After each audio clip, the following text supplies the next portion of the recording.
sleeping. That's just... There's a lot going on at work lately. Is it okay if I ramble at you for a bit? Okay, thanks.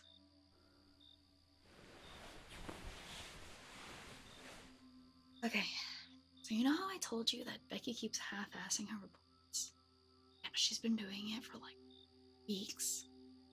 I always hand my metrics into her with plenty of time for her to compile all the data.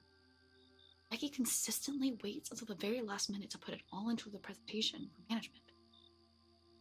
Yeah, and then she has the nerve to be like, certain individuals didn't get their metrics submitted in a timely fashion, so I don't have all the data. Can you believe it?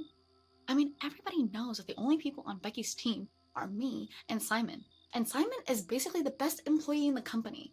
So now everybody thinks I'm a slacker. I could lose my job over her bullshit lies. It would be so much easier if I could just make her disappear, but I haven't done that in like ages. Jeez, those were the good days. Huh? Oh. Yeah, I guess I never told you about that. So, there was this group of bitches back in high school, yeah? Let's see. Like Emma, Zoe, and Susan? I mean, listen, I don't know. The third girl wasn't that bad, so she didn't really leave as much of an impression, right? Just gonna stick with Susan, okay? Anyway, they would bully me relentlessly. Somehow, I was the only girl in class with braces, and I guess that was different enough for them to want to make me miserable. I can't tell you how many times they would force me to chew gum or eat popcorn, and then laugh their asses off watching me try to get it all out of my teeth. It was like day in and day out for months. Yeah, it was awful. Huh? Oh, right, the disappear thing. Okay. I'm actually kind of proud of this.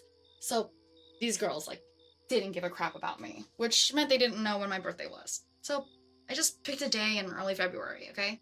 I think it was, like, the 4th or something, you know, February 4th. It was the 5th. Because the 4th was... Sorry, not relevant.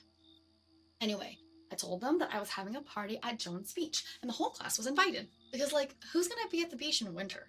There was this fad at the time where people were doing ice baths because they thought it could help with weight loss, and, well, you know how teenage girls get about weight. Emma especially, since she wasn't the most fit. So they were all like, OMG, spa day, and they didn't think too hard about it.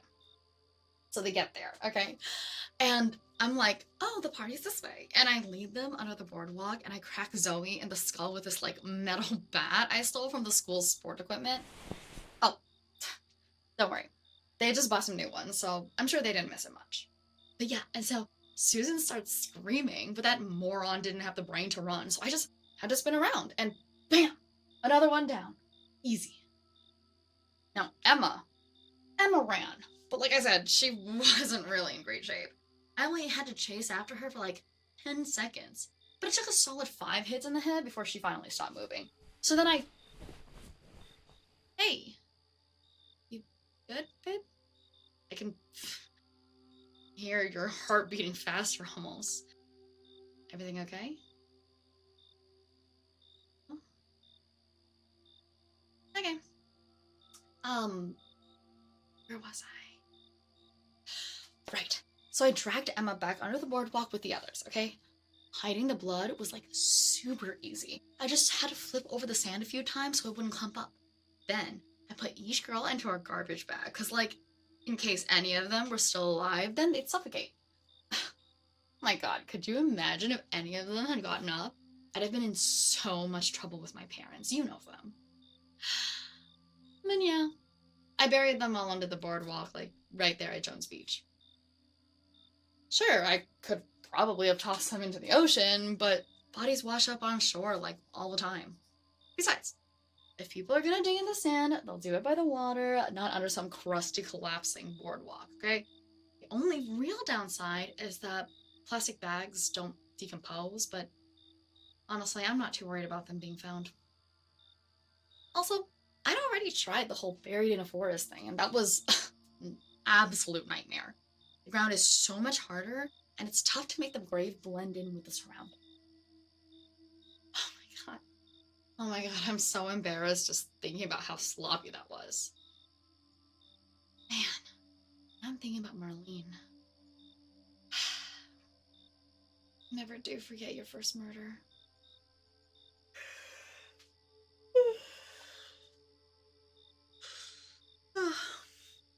Okay. I think I'm finally ready to roll over and sleep. Thanks for letting me vent about Becky, babe. Oh, and if anything happens to her, let's just keep it between us. Okay?